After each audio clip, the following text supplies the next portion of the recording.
நான் எப்படி பாக்குறேன்னா, மாண்புமிகு மத்திய உள்துறை அமைச்சர் நேற்று ஒரு மெசேஜ் ட்விட்டர்ல போட்டிருந்தாங்க.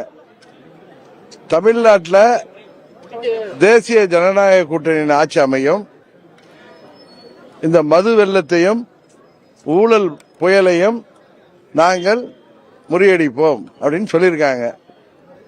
அவர் ஒரு சிறந்த ஒரு அரசியல் தலைவர். அவருடைய ட்விட்டரே உங்களுக்கு எல்லாவற்றையும் உணர்த்தும். இதுக்கு போய் நான் விளக்கம் கொடுக்க வேண்டிய அவசியம் இல்லை. நான் திரும்ப திரும்ப சொல்கிறேன், அம்மாவின் தொண்டர்கள் அனைவரும் ஓர் அணியில் இணைந்து தேசிய ஜனநாயக கூட்டணி வலுப்படுத்துவதன் மூலம் தமிழ்நாட்டு மக்களை வாட்டி வைத்துக் கொண்டிருக்கின்ற தீய சக்தி திமுகவை வீழ்த்த முடியும் என்பதுதான் நான் திரும்ப திரும்ப அம்மாவின் தொண்டர்களுக்கு சொல்வது. அதை இன்றைக்கும் சொல்கிறேன். உருவாகி வருகிறது. அதைதான் மத்திய உள்துறை அமைச்சர் மாண்புமிகு அமித்ஷா அவர்கள் சொல்லியிருக்கிறார். தமிழ்நாட்டில் சட்டம் ஒழுங்கு சந்திச்சிருக்கிறது. சட்டம் ஒழுங்குக்கு பொறுப்பு ஏற்கின்ற முதலமைச்சர் மேடைகளிலே தோன்றி ஏதாவது கதா காலட்சம் செய்கிறார், தற்புகழ்ச்சி தான் செய்து கொண்டிருக்கிறார்.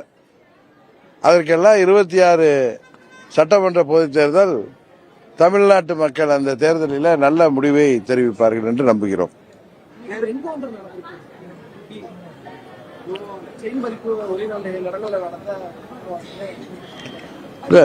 அதாவது காவல்துறை சட்டம் ஒழுங்கை பராமரிக்கின்ற பொழுது பராமரிக்க வேண்டும்.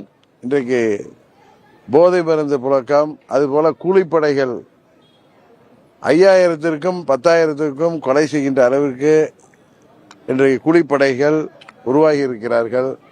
இதையெல்லாம் முறியடிக்கும் பொழுது சட்டம் ஒழுங்கை காப்பாற்றுகின்ற காவல்துறை சில நேரங்களில் இதுபோல அசம்பாவிதங்கள் நடப்பது உண்டு.